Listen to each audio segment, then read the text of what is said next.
ഈന്തപ്പഴം പോഷകങ്ങളുടെ കലവറയാണ്. ഈ റമദാൻ മാസത്തിൽ ഈന്തപ്പഴം കൂടുതൽ ആളുകളിലേക്ക് എത്തിക്കുന്ന ഇടുക്കി നെടുങ്കണ്ടം സ്വദേശി ലിയാഖത്തണ്ണനെ നമുക്ക് പരിചയപ്പെടാം.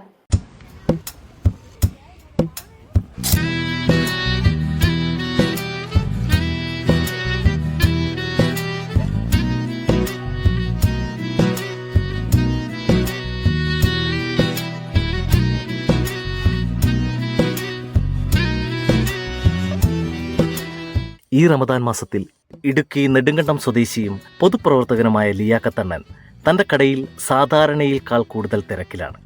മറ്റു ദിവസങ്ങളിൽ തനി കച്ചവടക്കാരൻ. റമദാൻ മാസത്തിൽ അങ്ങനെയല്ല കേട്ടോ. റമദാൻ മാസത്തിൽ അത് സ്നേഹത്തിൻ്റെ വിളമ്പലാണ്.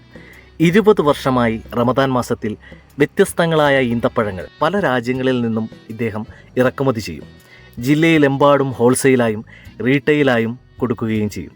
ഇത്തവണ വ്യത്യസ്തമായിട്ടുള്ള ഈന്തപ്പഴങ്ങൾ എത്തിച്ചെന്നാണ് ഇദ്ദേഹം പറയുന്നത്.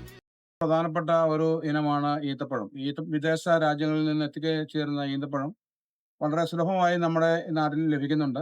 അതിൻ്റെ ഭാഗമായി ഏതാണ്ട് 30ഓളം കമ്പനികളുടെ ഈന്തപ്പഴമാണ് 10-12 രാജ്യങ്ങളിലായി 30ഓളം കമ്പനികളുടെ ഈന്തപ്പഴമാണ് ഞങ്ങളുടെ ഇവിടെ കടയിൽ വിൽപ്പന നടത്തി വരുന്നത്.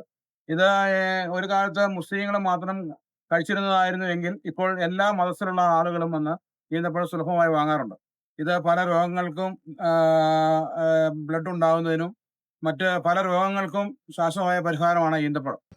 ദിവസവും 2-3 ഈന്തപ്പഴം കഴിക്കുന്നത് തൽക്ഷണം ഊർജം നൽകാനും വിളർച്ചയെ തടയാനും ദഹനം മെച്ചപ്പെടുത്താനും എല്ലുകളെ ശക്തിപ്പെടുത്താനും സഹായിക്കുന്നു. റമദാൻ മാസത്തിൽ ഇതിന് പ്രത്യേകത ഏറെയാണ്. എന്നാൽ മറ്റു വിഭാഗത്തിലുള്ള ആളുകളും കൂടുതലായി ഇത് വാങ്ങി ഭക്ഷിക്കാറുണ്ടെന്നാണ് ലിയാഖത്തണ്ണൻ പറയുന്നത്. എല്ലാവർക്കും റമദാൻ ആശംസകൾ നേരുന്നു. AM news network, Idukki.